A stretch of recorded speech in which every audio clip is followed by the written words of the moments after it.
Welcome to the class of DJNC YouTube channel. Today we going to discussing measurements of the populations. In the previous class ಅಲ್ಲಿ ನಾವು vital statistics ಅಂದ್ರೆ definitions ಮತ್ತೆ ಅದರಲ್ಲಿ methods source of the demographical methods or vital statistics ಬಗ್ಗೆ ತಿಳ್ಕೊಂಡಿದ್ದು. ಅದರಲ್ಲಿ registrations methods ಮತ್ತೆ census enumerations methods ಬಗ್ಗೆ ತಿಳ್ಕೊಂಡಿದ್ದು. ಇವತ್ತು measurements of the populations ಬಗ್ಗೆ discussion ಮಾಡೋಣ. This is a mathematical method of estimating vital statistics. In this method, estimates are based on the assumptions that the growth of populations is at a constant ratio during the intercensus years. Intercensus years ಅಲ್ಲಿ the populations growth populations ಏನಿದೆಯೋ population growth ಏನಿದೆಯೋ ಅದನ್ನ ಒಂದು constant ratio ಆಗಿ assumption ಮಾಡಿಕೊಂಡು ನಾವು populations ಅನ್ನ measurement ಮಾಡ್ತೀವಿ. ಅದನ್ನೇ ಇಲ್ಲಿ ಹೇಳ್ತಾ ಇರೋದು. In this method estimates are based on the assumptions that the growth of the populations is at a constant ratio during the intercensal years anta.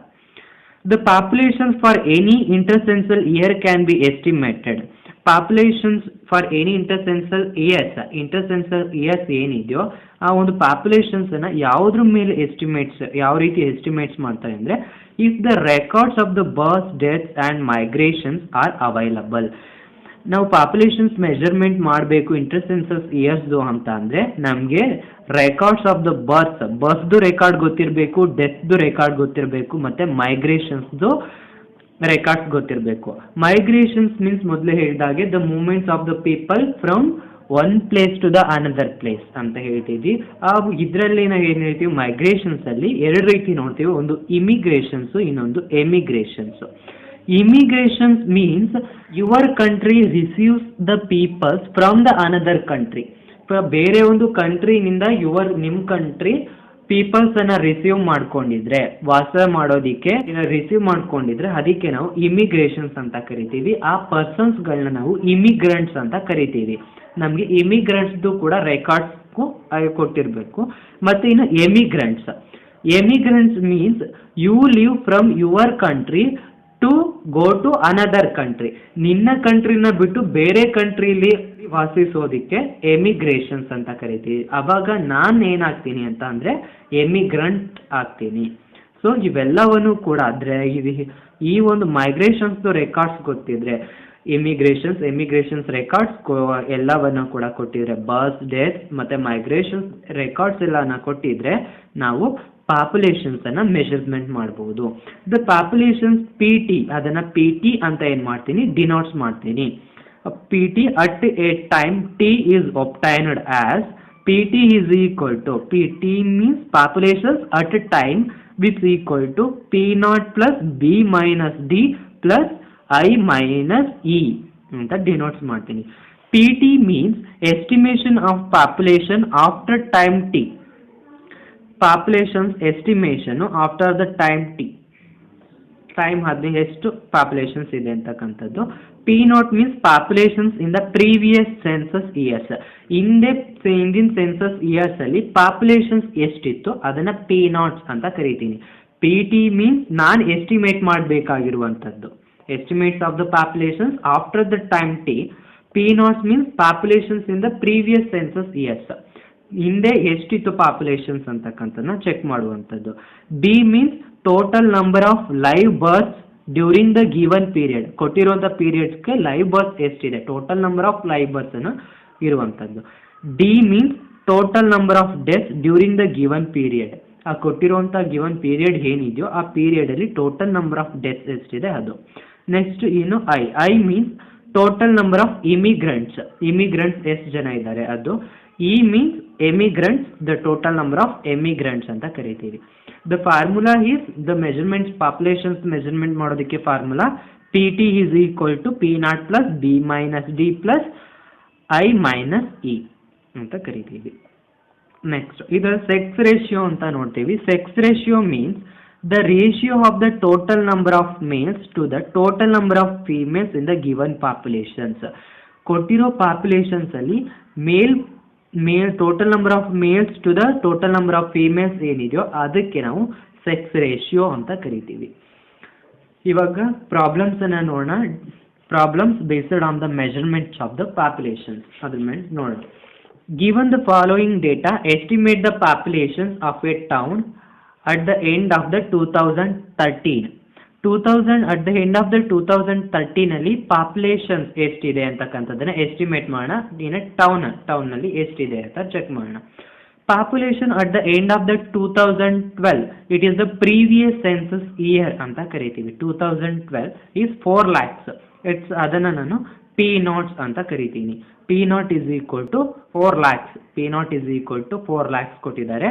Next, number of births in 2013 ಅಲ್ಲಿ number of berths ಎಷ್ಟಿದೆ ಅಂತಂದ್ರೆ 60,000.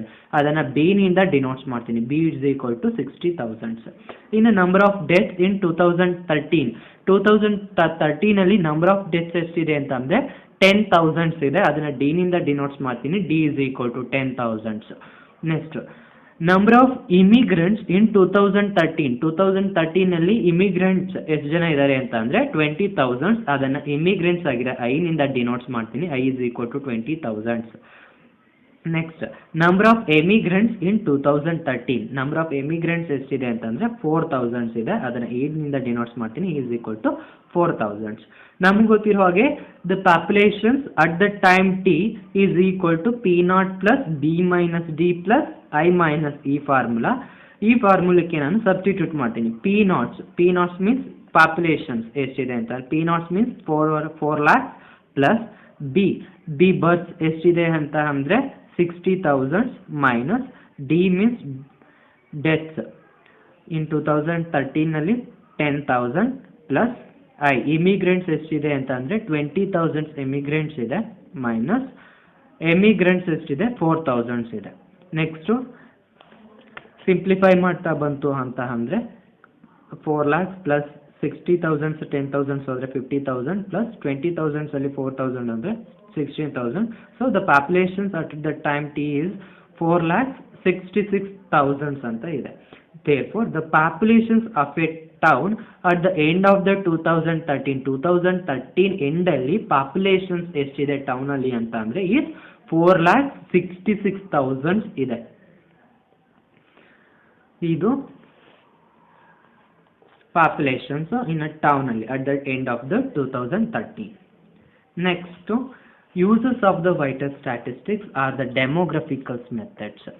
ಈ demographicals methods vital statistics uses ಅನ್ನ ನಾವು ನೋಡೋದಾದ್ರೆ they are of great use in planning and evaluations of the economic and social development of the country.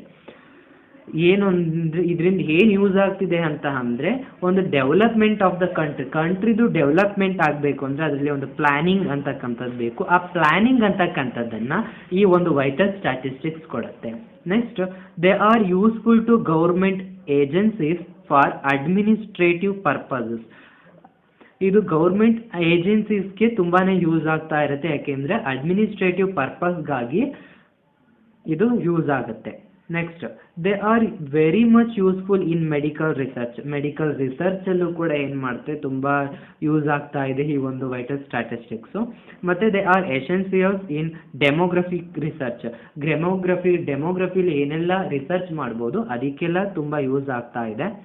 ಜೊತೆಗೆ they are highly useful to on individuals by the way of recording birth, death, marriage and divorce during his or her lifetime. ಆತನ ಅಥವಾ ಆಕೆ ಒಂದು life ಟೈಮಲ್ಲಿ individuals ಆಗಿ ಏನು ಮಾಡ್ಬೋದು, records ಮಾಡ್ಬೋದು. ಬರ್ತ್ಸ್ ಏನಾಗಿರುತ್ತೆ, ಡೆತ್ ಏನಾಗಿರುತ್ತೆ, ಮ್ಯಾರೇಜ್, ಡೈವೋರ್ಸ್ ಅವೆಲ್ಲವನ್ನು ಕೂಡ ನಾವು ಇಂಡಿವಿಜುವಲ್ಸ್ ಆಗಿ ರೆಕಾರ್ಡ್ಸ್ ಮಾಡೋದಕ್ಕೆ ಈ ವೈಟಲ್ ಸ್ಟ್ಯಾಟಿಸ್ಟಿಕ್ಸು ತುಂಬ ಹೆಲ್ಪ್ ಆಗ್ತಾ ಇದೆ ಅಂತ ಹೇಳ್ಬೋದು. They are also of great use of international point of view. ಇದರಲ್ಲೂ ಕೂಡ international points of the view ಆ ಕಡೆ ಕೂಡ ನೋಡಿದ್ರು ಕೂಡ ನಮಗೆ ವೈಟಲ್ ಸ್ಟ್ಯಾಟಿಸ್ಟಿಕ್ಸ್ ತುಂಬಾನೇ ಹೆಲ್ಪ್ ಆಗ್ತಾ ಇರೋದನ್ನ ನೋಡ್ಬೋದು. Next, they are of great use to the government to assess the impact of the family welfare programs in the country.